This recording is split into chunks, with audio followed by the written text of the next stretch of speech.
सर्वशक्तिमान परमेश्वरका वचनहरूको वाचन संग्रह। परमेश्वर र मानिस एकसाथ विश्राममा सँगै प्रवेश गर्नेछन्।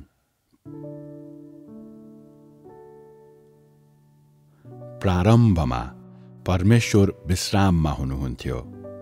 त्यसबेला पृथ्वीमा कुनै मानव वा कुनै अरू थोकहरू थिएनन् र परमेश्वरले अझै कुनै काम गर्नुभएको थिएन।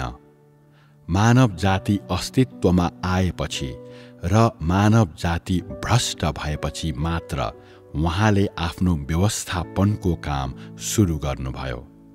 त्यस घडीदेखि उहाँले विश्राम लिनु भएन, बरु मानव जाति माझ व्यस्त हुन थाल्नुभयो। मानव जातिको भ्रष्टताले गर्दा साथै प्रधान स्वर्गदूतको विद्रोहले गर्दा परमेश्वरले आफ्नो विश्राम गुमाउनुभयो। यदि परमेश्वरले शैतानलाई परास्त गर्नुहुन्न र भ्रष्ट भएको मानव जातिलाई मुक्त गर्नुहुन्न भने उहाँ फेरि कहिल्यै पनि विश्राममा प्रवेश गर्न सक्षम हुनुहुने छैन। जसरी मानिसलाई विश्रामको कमी छ, त्यसरी नै परमेश्वरलाई पनि विश्रामको कमी छ। र जब उहाँले फेरि विश्राम गर्नुहुन्छ, मानवले पनि विश्राम गर्नेछ। विश्राममा जिउनुको अर्थ युद्ध रहित, अशुद्धता रहित र कुनै विद्यमान अधार्मिकता रहितको जीवन हो भन्ने हुन्छ। भन्नुको तात्पर्य यो शैतानको विघ्न बाधाहरू र शैतानको भ्रष्टता बिनाको जीवन हो, अनि यो परमेश्वरको कुनै विरोधी शक्तिको आक्रमणको जोखिममा हुने जीवन होइन। यो सबै थोकले आफ्नै तरिका अनुसरण गर्ने र सृष्टिको प्रभुको आराधना गर्न सक्ने जीवन हो, र जसमा स्वर्ग र पृथ्वी पूर्ण रूपमा शान्त हुन्छन्। मानवको विश्रामपूर्ण जीवन शब्दहरूको तात्पर्य यही हो। जब परमेश्वरले विश्राम गर्नुहुन्छ, तब पृथ्वीमा अधार्मिकता विद्यमान रहने छैन, अनि शत्रुका शक्तिहरूबाट कुनै अरू आक्रमण हुने छैनन्, र मानव जाति एउटा नयाँ राज्यमा प्रवेश गर्नेछ। उपरान्त मानव जाति शैतानद्वारा भ्रष्ट पारिएको हुने छैन, बरु शैतानद्वारा भ्रष्ट पारिएपछि मुक्त गरिएको मानव जाति हुनेछ। मानव जातिको विश्रामको दिन नै परमेश्वरको पनि विश्रामको दिन हुनेछ।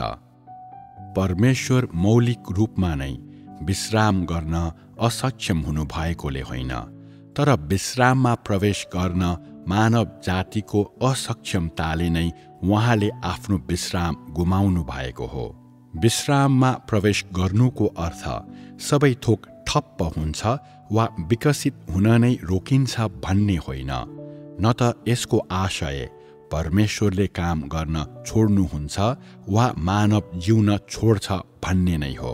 शैतानलाई नष्ट गरिनु, यसको दुष्कर्मका शरीक हुने दुष्ट मानिसहरूलाई दण्डित गर्नु र निमित्यान्न पार्नु साथै परमेश्वरको सारा शत्रुका शक्तिहरू अस्तित्वमा नरहनु नै विश्राममा प्रवेश गरिएको सङ्केत हुनेछ।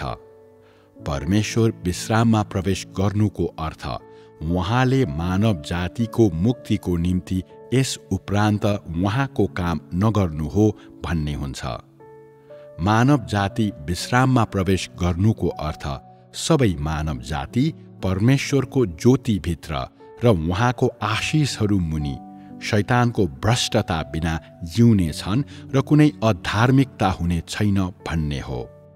परमेश्वरको हेरचाह मुनि मानव पृथ्वीमा सामान्य रूपमा जिउने छन्। जब परमेश्वर र मानव जाति एकसाथ विश्राममा प्रवेश गर्छन्, यसको अर्थ मानव जातिलाई मुक्त गरिएको छ, शैतानलाई नष्ट पारिएको छ र मानवमा परमेश्वरको काम पूर्ण रूपमा पूरा भएको छ भन्ने हुन्छ। परमेश्वरले यस उपरान्त मानवमा काम गर्नुहुने छैन र तिनीहरू शैतानको अधिकार क्षेत्रमुनि रहने छैनन्। त्यसै गरी परमेश्वर यस उपरान्त व्यस्त हुनुहुने छैन र मानव अनवरत गतिमा हुने छैन। परमेश्वर र मानव एकैसाथ विश्राममा प्रवेश गर्नेछन्। परमेश्वर उहाँको मौलिक स्थानमा फर्कनुहुनेछ र हरेक व्यक्ति तिनीहरूको आआफ्नो ठाउँमा फर्कनेछन्।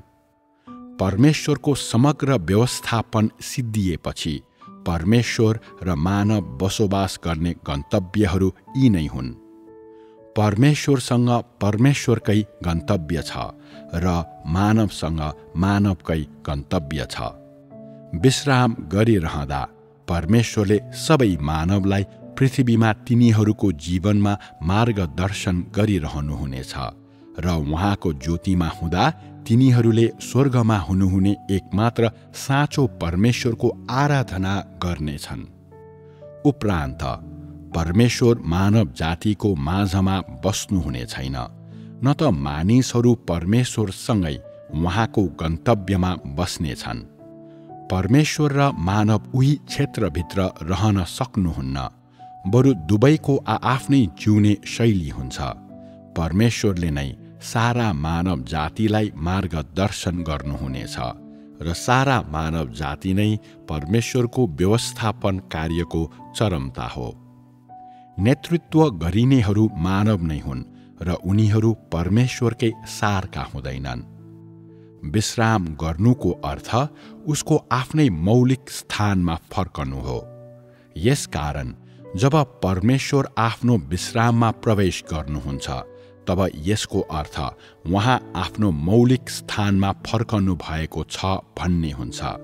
उहाँ उपरान्त पृथ्वीमा बस्नुहुने छैन वा मानव जातिको आनन्द र कष्टमा संलग्न हुन मानव जाति माझ रहनुहुने छैन। जब मानव विश्राममा प्रवेश गर्छन् यसको अर्थ उनीहरू सृष्टिको साँचो पात्रहरू हुनेछन् भन्ने हो। तिनीहरूले पृथ्वीबाट नै परमेश्वरको आराधना गर्नेछन् र सामान्य जीवन जिउनेछन्।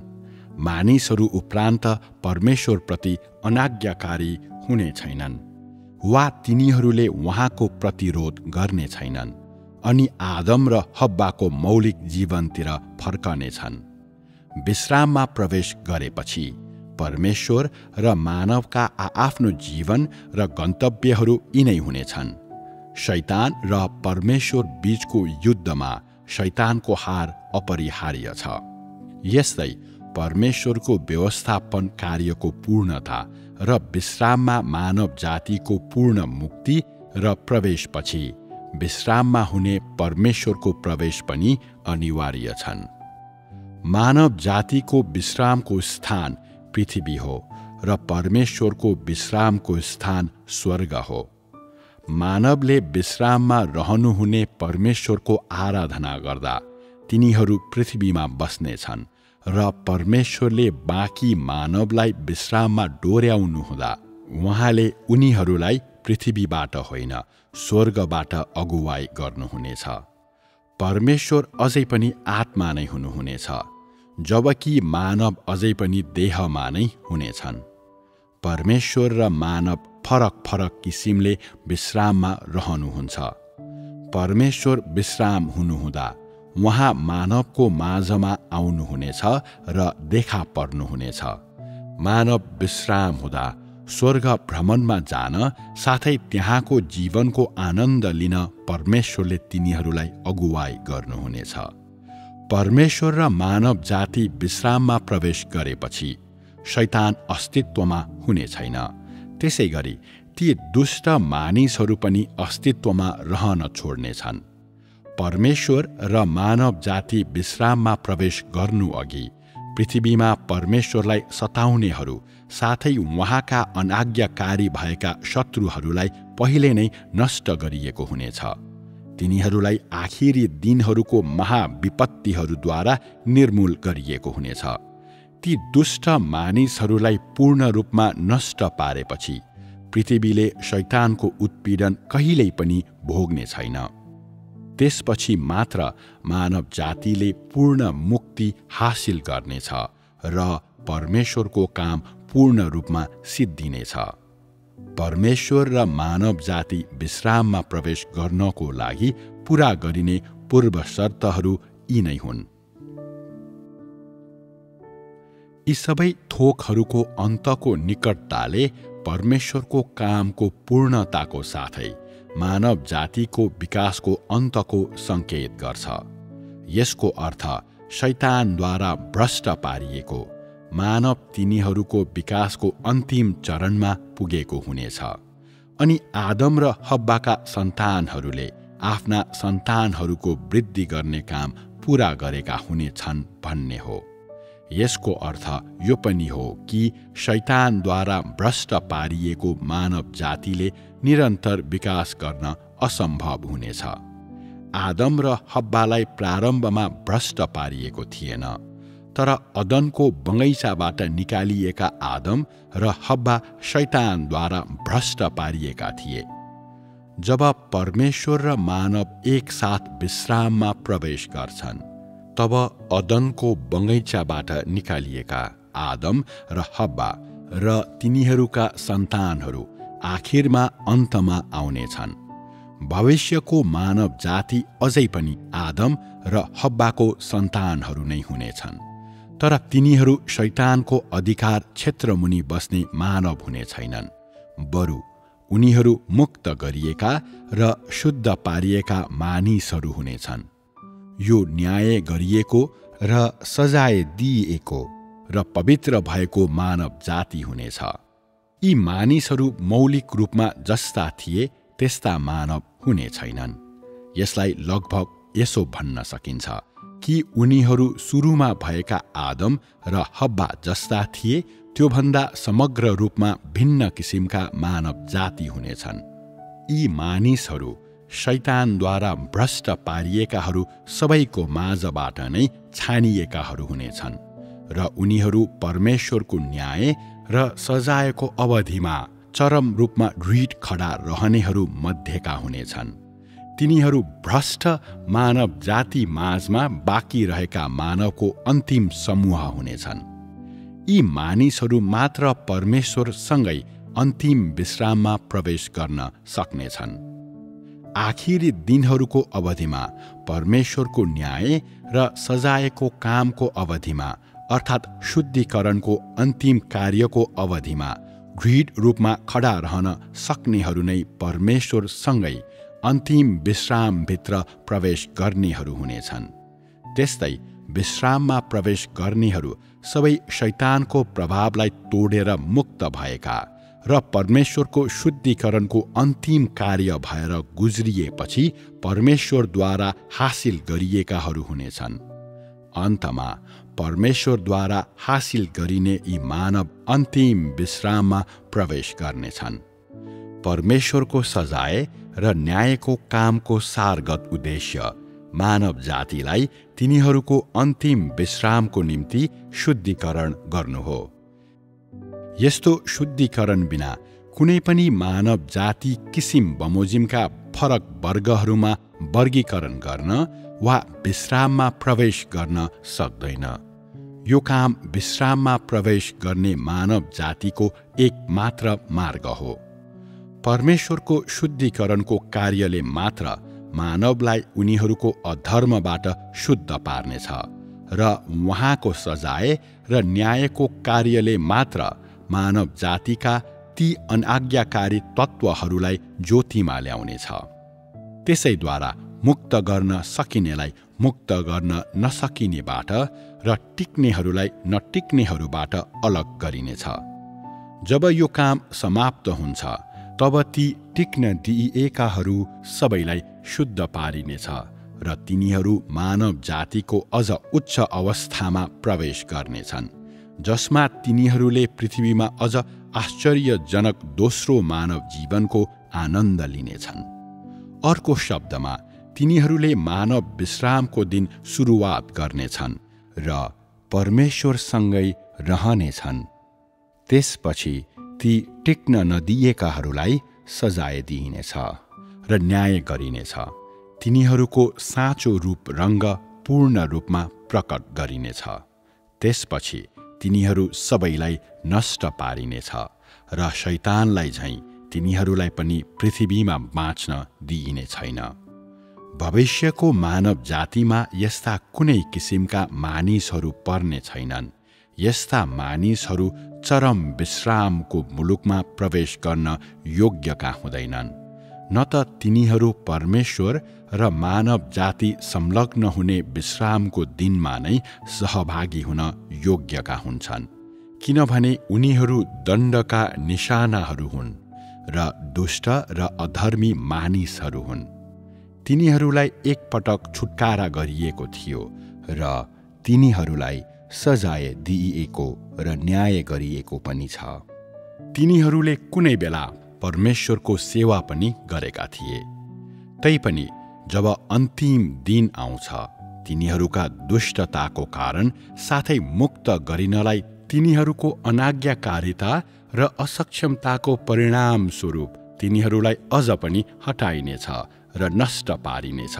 तिनीहरू भविष्यको संसारमा फेरि कहिल्यै पनि अस्तित्वमा आउने छैनन् र तिनीहरू यस उपरान्त भविष्यको मानव जाति माझ जिउने छैनन्। मानव जाति माझमा रहेका पवित्र भएकाहरू विश्राममा प्रवेश गरेपछि दुष्कर्म गर्नेहरू र मुक्त नगरिएकाहरू मृतहरूका आत्माहरू हुन् वा अझै देहमा जीवितै रहेका मानिसहरूका आत्मा हुन्। तिनीहरू सबैलाई नष्ट पारिनेछन्। जहाँसम्म यी दुष्कर्म गर्ने आत्माहरू र मानव वा धर्मी मानिसहरूका आत्माहरू र धार्मिकता अभ्यास गर्नेहरूको सवाल छ, उनीहरू जुनै युगका भए तापनि दुष्ट काम गर्नेहरू सबैलाई अन्त्यमा नष्ट पारिनेछ र सबै धर्मीहरू बाँच्नेछन्। कुनै व्यक्ति वा आत्माले मुक्ति पाउने कुरालाई समग्र रूपमा अन्तिम युगको कामको आधारमा निर्णय गरिँदैन, बरु तिनीहरू परमेश्वरप्रति अनाज्ञाकारी भएका थिए वा थिएनन्, तिनीहरूले उहाँको प्रतिरोध गरेका थिए वा थिएनन् भन्ने कुराद्वारा निर्धारण गरिन्छ। अघिल्लो युगमा दुष्ट काम गर्ने र मुक्ति पाउन नसक्ने मानिसहरू नै निसन्देह रूपमा दण्डको निशानामा पर्नेछन्। साथै हालको युगमा दुष्ट काम गर्नेहरू र मुक्त हुन नसक्नेहरू पनि निश्चय नै दण्डको निशानामा पर्नेछन्। मानवलाई तिनीहरू जिएका युगको आधारमा होइन, असल र खराबको आधारमा वर्गीकरण गरिनेछ। यसरी वर्गीकरण गरिसकेपछि तिनीहरूलाई तुरुन्तै दण्ड दिइँदैन वा इनाम दिइँदैन, बरु परमेश्वरले आखिरी दिनहरूमा उहाँको विजयको कार्यलाई अघि बढाइसक्नु भएपछि मात्र दुष्टलाई दण्ड दिने र असललाई इनाम दिने काम अघि बढाउनुहुनेछ।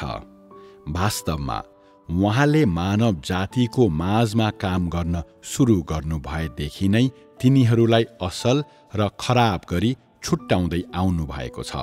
यति मात्र हो कि उहाँको काम समाप्त भएपछि मात्र उहाँले धर्मीलाई इनाम र दुष्टलाई दण्ड दिनुहुनेछ। उहाँको काम पूरा भएपछि उहाँले तिनीहरूलाई वर्ग वर्गमा छुट्याउनुहुनेछ र तुरुन्तै दुष्टलाई दण्ड र असललाई इनाम दिनतिर लाग्नुहुनेछ भन्ने होइन, बरु उहाँको काम पूर्ण रूपमा समाप्त भएपछि मात्रै यो काम पूरा हुनेछ। दुष्टलाई दण्ड दिने र असललाई इनाम दिने परमेश्वरको कामको समग्र उद्देश्य भनेको नै सबै मानवलाई पूर्ण रूपमा शुद्ध पार्नु हो, ताकि उहाँले अनन्त विश्राममा विशुद्ध रूपमा पवित्र मानव जातिलाई ल्याउन सक्नु भएको होस्। यस चरणको उहाँको काम सबैभन्दा महत्त्वपूर्ण छ। यो नै उहाँको समग्र व्यवस्थापन कार्यको अन्तिम चरण हो। यदि परमेश्वरले दुष्टलाई नष्ट पार्नु भएन तर रहन दिनुभयो भने सबै मानव विश्राममा प्रवेश गर्न अझै असमर्थ हुने थियो र सारा मानव जातिलाई अझ उत्तम राज्यमा ल्याउन परमेश्वर असक्षम हुनुहुने थियो। यस्तो काम पूर्ण हुँदैन थियो। जब उहाँको काम सिद्धिन्छ तब सारा मानव जाति पूर्ण रूपमा पवित्र हुनेछ। यसरी मात्र परमेश्वर शान्तिपूर्वक विश्राममा बस्न सक्नुहुनेछ। आजभोलि मानिसहरू देहका कुराहरूलाई छोड्न असक्षम छन्। उनीहरू देह, संसार, पैसा वा उनीहरूका भ्रष्ट स्वभावहरूको विलासलाई छोड्न सक्दैनन्।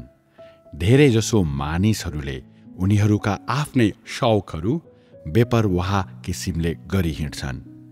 वास्तवमा यी मानिसहरूले उनीहरूको हृदयहरूमा परमेश्वरलाई बिल्कुलै राख्दैनन्। यो भन्दा पनि नराम्रो कुरो त उनीहरूले परमेश्वरको भय मान्दैनन्। उनीहरूको हृदयहरूमा परमेश्वर हुनुहुन्न र त्यसैले परमेश्वरले गर्नुहुने सबै कुरा उनीहरूले बुझ्न सक्दैनन् र झनै उहाँले बोल्नुभएका कुराहरू बुझ्नु त परै जाओस्। यस्ता मानिसहरू अति शारीरिक हुन्। उनीहरू अति गहन रूपमा भ्रष्ट छन् र कुनै पनि सत्यताको कमी छ। यसको अलावा परमेश्वर देहधारी हुन सक्नुहुन्छ भन्ने उनीहरूले विश्वास गर्दैनन्। देहधारी परमेश्वरमा विश्वास नगर्ने जो कोही पनि, अर्थात् दृश्य परमेश्वरमा वा उहाँको काम र वचनहरूमा विश्वास नगर्ने, बरु स्वर्गमा हुनुहुने अदृश्य परमेश्वरको आराधना गर्ने जो कोही पनि व्यक्तिको हृदयमा परमेश्वर हुनुहुन्न। यस्ता मानिसहरू परमेश्वरप्रति विद्रोही र प्रतिरोधी हुन्छन्। उनीहरूमा मानवता र सूझबुझको कमी हुन्छ। सत्यताको त कुरै नगरौँ। यसको अलावा यी मानिसहरूका निम्ति दृश्य र मूर्त परमेश्वर अझ धेरै विश्वास गर्न सकिँदैन। तैपनि उनीहरूले अदृश्य र अमूर्त परमेश्वर धेरै विश्वासयोग्य र प्रसन्नकारी भएको ठान्छन्। उनीहरूले खोजेका कुरा वास्तविक सत्यता होइन, न त यो जीवनको साँचो सार नै हो। परमेश्वरको इच्छाको कुरा त परै जाओस्। बरु उनीहरूले उत्तेजना खोज्छन्। जुन जुन कुराहरूले उनीहरूलाई उनीहरूको आफ्नै इच्छा पूरा गर्न सक्षम तुल्याउँछन्, निसन्देह नै ती उनीहरूले विश्वास गर्ने कुरा र खोजी गर्ने कुरा हुन्। उनीहरूले सत्यता खोज्न होइन, उनीहरूको आफ्नै चाहनाहरूलाई तृप्त पार्न मात्र परमेश्वरमा विश्वास गर्छन्। के यस्ता मानिसहरू दुष्कर्म गर्नेहरू होइनन् र? उनीहरू अति नै आत्मविश्वासी हुन्छन् र अनि स्वर्गमा हुनुहुने परमेश्वरले उनीहरू जस्ता असल मानिसहरूलाई नष्ट गर्नुहुनेछ भनी उनीहरूले विश्वास गर्दैनन्। सट्टामा परमेश्वरले उनीहरूलाई रहन दिनुहुनेछ र परमेश्वरको निम्ति धेरै थोकहरू गरेका र उहाँप्रति देखाएका ठूलो वफादारीताले गर्दा उहाँले उनीहरूलाई राम्रो इनाम दिनुहुनेछ भन्ने उनीहरूले विश्वास गर्छन्। यदि उनीहरूले दृश्य परमेश्वरको खोजी गर्नु परेको थियो भने पनि उनीहरूको चाहनाहरू पूरा नहुने बित्तिकै उनीहरू तुरुन्तै परमेश्वरको विरुद्ध फर्केर आक्रमण गर्थे वा अत्यन्त क्रोधित हुन्थे। उनीहरू आफूलाई सदैव तिनीहरूका आफ्नै चाहनाहरू तृप्त पार्न खोज्ने घृणित मानिसहरू जस्तो देखाउँछन्। उनीहरू सत्यताको खोजी गर्ने कुरामा सत्यनिष्ठा मानिसहरू होइनन्। यस्ता मानिसहरू ख्रीष्टलाई पछ्याउने कथित दुष्टहरू हुन्। सत्यतालाई नखोज्ने ती मानिसहरूले सम्भवतः सत्यतामा विश्वास गर्न सक्दैनन् र अझै मानव जातिको भविष्यको परिणाम बुझ्न असक्षम हुन्छन्, किनभने उनीहरूले दृश्य परमेश्वरको कुनै काम वा वचनहरूलाई विश्वास गर्दैनन्। साथै यसमा मानव जातिको भविष्यको गन्तव्यमा विश्वास गर्न सक्षम नहुने कुरा पनि पर्छ। यसकारण उनीहरूले दृश्य परमेश्वरलाई पछ्याए तापनि उनीहरूले अझै दुष्ट काम गर्छन् र सत्यता बिल्कुलै खोज्दैनन्। न त उनीहरूले मैले चाहेको सत्यता अभ्यास गर्छन्। उनीहरूलाई नष्ट गरिनेछ भनी विश्वास नगर्नेहरूलाई नै यसको विपरीत नष्ट पारिनेहरू उनीहरू नै हुनेछन्। उनीहरूले आफैलाई निकै चलाक छन् भन्ने विश्वास गर्छन् र उनीहरूले उनीहरू आफैलाई सत्यता अभ्यास गर्ने मानिसहरू ठान्छन्। उनीहरूले उनीहरूका दुष्ट व्यवहारलाई सत्य ठान्छन् र यसैले यसलाई रुचाउँछन्। यस्ता दुष्ट मानिसहरू निकै आत्मविश्वासी हुन्छन्। उनीहरूले सत्यतालाई सिद्धान्तको रूपमा लिन्छन् र उनीहरूको दुष्ट कर्महरूलाई सत्यताको रूपमा लिन्छन्। तर अन्तमा उनीहरूले जे छरेका छन् त्यही मात्र कटनी गर्छन्। मानिसहरू जति धेरै आत्मविश्वासी हुन्छ र जति धेरै उनीहरू जथाभावी अहङ्कारी हुन्छन् र उति नै धेरै उनीहरू सत्यता हासिल गर्न असक्षम हुन्छन्। जति धेरै स्वर्गमा हुनुहुने परमेश्वरमा विश्वास गर्छन् उति नै धेरै परमेश्वरको प्रतिरोध गर्छन्। दण्ड दिइने मानिसहरू यिनीहरू नै हुन्। मानव जाति विश्राममा प्रवेश गर्न अघि हरेक किसिमका व्यक्तिलाई दण्ड वा इनाम दिइन्छ भन्ने कुरा उनीहरूले सत्यता खोजेका छन् वा छैनन्। उनीहरूले परमेश्वरलाई चिन्छन् वा चिन्दैनन् र उनीहरू दृश्य परमेश्वरको अधीनमा बस्न सक्छन् वा सक्दैनन् भन्ने कुरा बमोजिम निर्धारण गरिनेछ। उनीहरू जसले दृश्य परमेश्वरको सेवा गरेका छन् तैपनि न त उहाँलाई चिन्छन् न उहाँको अधीनमा बस्छन्। उनीहरूमा सत्यताको कमी हुन्छ। यस्ता मानिसहरू दुष्कर्मीहरू हुन् र दुष्टकर्मीहरू दण्डको भागीदार हुनेछन्। यसको अलावा उनीहरू उनीहरूका दुष्ट व्यवहार बमोजिम दण्डित हुनेछन्। परमेश्वर मानवले विश्वास गरिनको निम्ति हुनुहुन्छ र उहाँ उनीहरूका आज्ञाकारिताको योग्य पनि हुनुहुन्छ।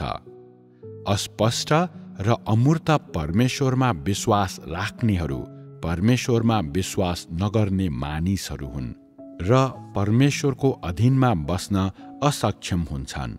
यदि यी मानिसहरूले अझै उहाँको विजयको कार्यको समय सिद्धिदासम्म पनि दृश्य परमेश्वरमा विश्वास गर्न सफल भएनन् भने देहमा हुनुहुने दृश्य परमेश्वरप्रति अनाज्ञाकारी भइरहे र प्रतिरोध गरिरहे भने यी अस्पष्टवादीहरू निश्चय नै विनाशको पात्रहरू हुनेछन्।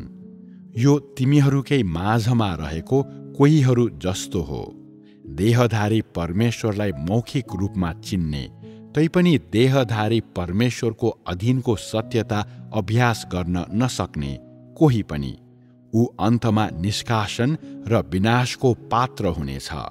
यसको अलावा अस्पष्ट र अदृश्य परमेश्वरको खोजी गरिरहँदा पनि उहाँद्वारा व्यक्त गर्नुभएको सत्यतालाई खाँदै र पिउँदै दृश्य परमेश्वरलाई मौखिक रूपमा चिन्ने कोही अवश्य नै विनाशको पात्र हुनेछ। परमेश्वरको काम पूरा भएपछि आउने विश्रामको समयसम्म यी मानिसहरूमध्ये कोही पनि रहन सक्ने छैनन्। न त यस्तै व्यक्तिहरू जस्तो एकल व्यक्ति नै विश्रामको त्यो समयमा रहन सक्छन्। शैतानी मानिसहरू उनीहरू नै हुन् जसले सत्यता अभ्यास गर्दैन। उनीहरूको सार नै परमेश्वरप्रतिको अनाज्ञाकारिता र प्रतिरोध मध्येको एक हो र उनीहरूमा उहाँको अधीनमा बस्ने हल्का अभिप्राय पनि हुँदैन। यस्ता मानिसहरू सबैलाई नष्ट पारिनेछ।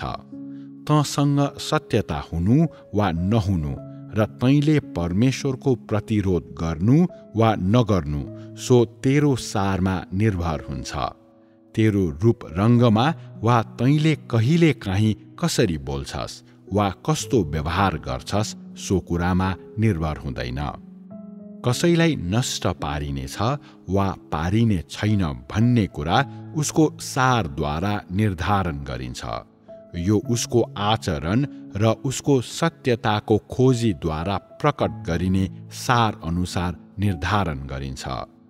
एक अर्कामा उस्तै भएका उही काम गर्नेहरू र उही परिमाणको काम गर्नेहरू मानिसहरू माझ मानव सारहरू असल भएकाहरू र सत्यता भएकाहरूलाई रहन दिइनेछन्, जबकि मानव सारहरू खराब भएका र दृश्य परमेश्वरको अवज्ञा गर्नेहरू विनाशका पात्रहरू हुनेछन्। मानव जातिको गन्तव्यसँग सम्बन्धित परमेश्वरको सबै काम र वचनहरूले नै हरेक व्यक्तिको सार बमोजिम उचित रूपमा निराकरण गर्नेछ। हल्का त्रुटि पनि हुने छैन र एउटा गल्ती पनि गरिने छैन। मानिसहरूले काम गर्दा मात्र मानव संवेग वा आशय परस्पर संसर्गमा आउँछन्। परमेश्वरले गर्नुहुने काम नै सबैभन्दा उपयुक्त हुन्छ। उहाँले निश्चय नै कुनै पनि प्राणीको विरुद्ध झुटो दाबीहरू गर्नुहुन्न। हाल पनि मानव जातिको भावी गन्तव्यलाई नबुझ्ने र मैले भनेका कुराहरू विश्वास नगर्ने धेरै मानिसहरू छन्।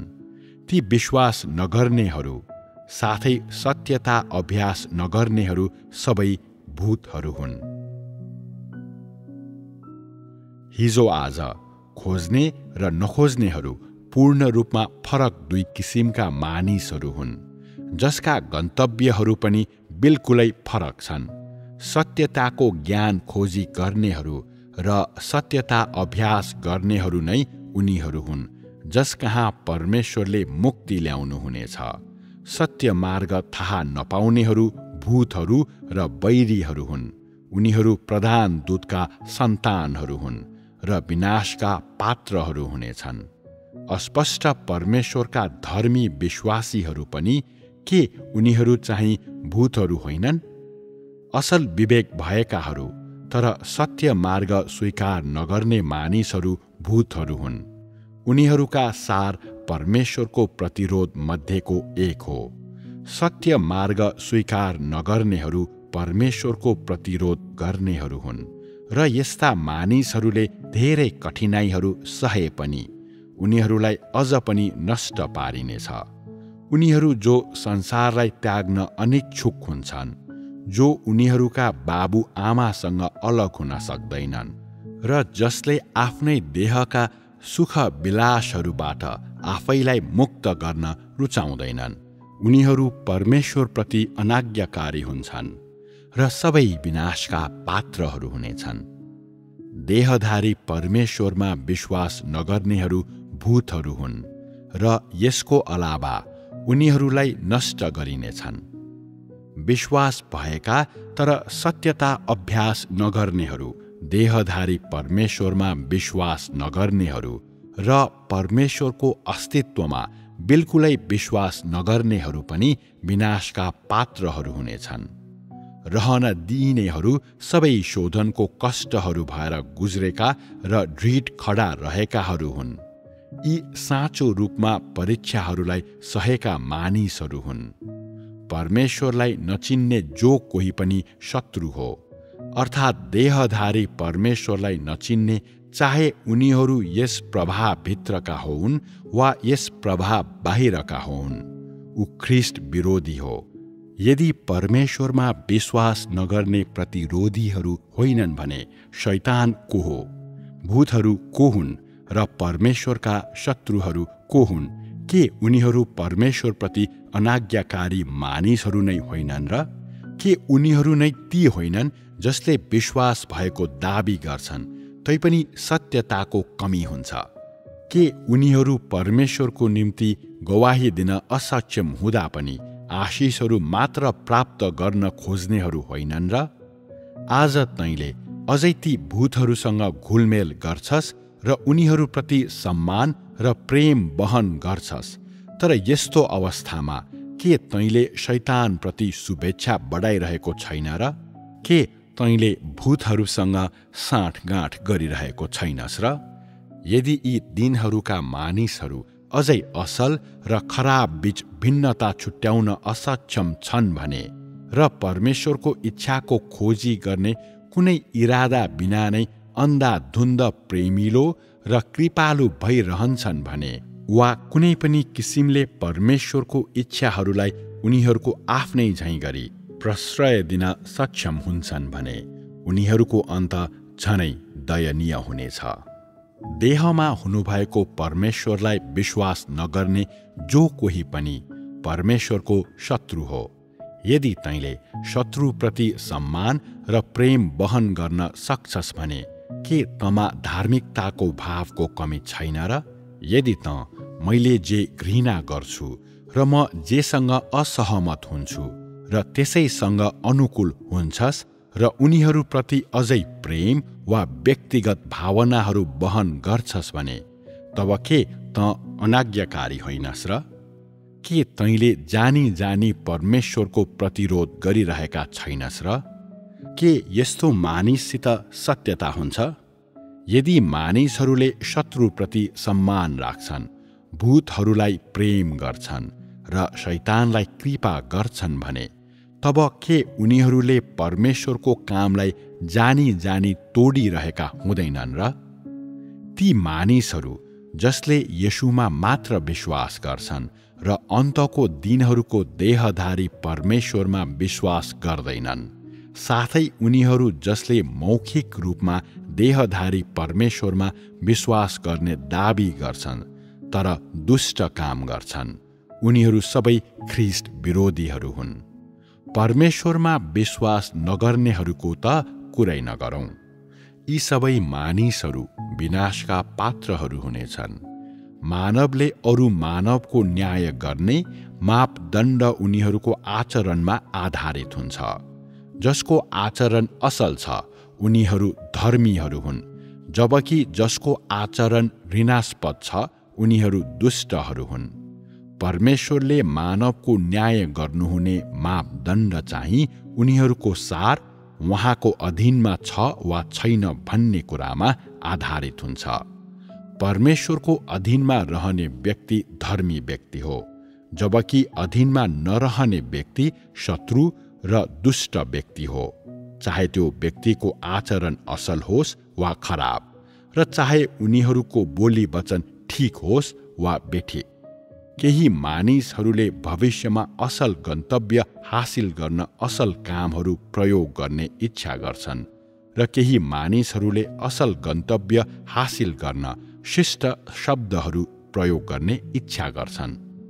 परमेश्वरले मानिसहरूको परिणामहरू उनीहरूको आचरण हेरेर वा उनीहरूको बोली वचन सुनेर निर्धारण गर्नुहुन्छ भनी हरेक व्यक्तिले गलत रूपमा विश्वास गर्छ। यसकारण धेरै मानिसहरूले उनीहरूलाई क्षणिक कृपा गर्न परमेश्वरलाई छल्न यसको लाभ उठाउने इच्छा गर्छन्। भविष्यमा विश्रामको अवस्थामा बाँच्ने मानिसहरू सबैले सङ्कष्टको दिन सहेका हुनेछन् र परमेश्वरको निम्ति गवाही दिएका पनि हुनेछन्। उनीहरू सबै उनीहरूका कर्तव्यहरू पूरा गरेका र जानी जानी परमेश्वरको अधीनमा रहेका मानिसहरू हुनेछन्। सत्यताको अभ्यास गर्नबाट दूर हुने इरादाले सेवा गर्ने अवसरलाई मात्र प्रयोग गर्ने इच्छा गर्नेहरूलाई रहन दिइने छैन। हरेक व्यक्तिको परिणामको व्यवस्थापनको निम्ति परमेश्वरसँग उपयुक्त मापदण्डहरू छ। उहाँले यी निर्णयहरू कसैको बोली वचन वा आचरण बमोजिम मात्र गर्नुहुन्न, न त कुनै व्यक्ति कुनै कालखण्डमा कस्तो काम गर्छ भन्ने कुराको आधारमा नै यी निर्णयहरू गर्नुहुन्छ। उहाँ निश्चय नै पनि उहाँको निम्ति विगतमा गरिएको सेवाको खातिर कसैको दुष्ट आचरणप्रति उदार हुनुहुने छैन, न त कसैले कुनै एक समयमा परमेश्वरको निम्ति गरेको लगानीको कारण नै कसैलाई मृत्युबाट बचाउनुहुनेछ। उनीहरूको दुष्टताको प्रतिफललाई कसैले छल्न सक्दैन र कसैले उनीहरूको दुष्ट आचरण ढाक्न सक्दैन र त्यसरी विनाशको यातनाहरू छल्न सक्दैन। यदि मानिसहरूले उनीहरूको आफ्नै कर्तव्य साँचो रूपमा पूरा गर्न सक्छन् भने यसको आशय चाहिँ उनीहरू परमेश्वरप्रति अनन्त रूपमा नै विश्वास योग्य छन् र उनीहरूले इनाम खोजिरहेका छैनन् भन्ने हुन्छ। चाहे उनीहरूले आशिषहरू प्राप्त गरून् वा नगरून्, विपत्ति भोगुन् वा नभोगुन्। यदि मानिसहरूले आशिषहरू देख्दा उनीहरू परमेश्वरप्रति विश्वास योग्य हुन्छन्, तर उनीहरूले आशिषहरू देख्न नसक्दा चाहिँ उनीहरूको विश्वास योग्यता गुमाउँछन् भने, र अन्तमा यदि उनीहरू परमेश्वरको निम्ति गवाही दिन सक्षम हुँदैनन् वा उनीहरूमाथि नैतिक रूपमा बाध्यकारी भएका कर्तव्यहरू पूरा गर्न असक्षम हुन्छन् भने, तब उनीहरूले पहिले कुनै समयमा परमेश्वरप्रति विश्वास योग्य सेवा गरेकै भए तापनि उनीहरू अझै पनि विनाशको पात्रहरू हुनेछन्। सारांशमा, दुष्ट मानिसहरू अन्तमा बाँच्न सक्दैनन्, न त उनीहरू विश्राममा नै प्रवेश गर्न सक्छन्। धर्मीहरू मात्र विश्रामका अधिपतिहरू हुन्। मानव जाति एकपटक सही मार्गमा आएपछि मानिसहरूको सामान्य जीवनहरू हुनेछन्। उनीहरूले आफ्नो कर्तव्यहरू पूरा गर्नेछन् र परमेश्वरप्रति पूर्ण रूपमा विश्वास योग्य हुनेछन्। उनीहरूले उनीहरूका अनाज्ञाकारिता र उनीहरूका भ्रष्ट स्वभावहरूलाई पूर्ण रूपमा छोड्नेछन् र उनीहरू दुवै अनाज्ञाकारिता रहित र प्रतिरोध रहित भएर परमेश्वरको निम्ति र परमेश्वरको कारणले जिउनेछन्। उनीहरू सबै पूर्ण रूपमा परमेश्वरको अधीनमा रहन सक्षम हुनेछन्। परमेश्वर र मानव जातिको जीवन यस्तो हुनेछ।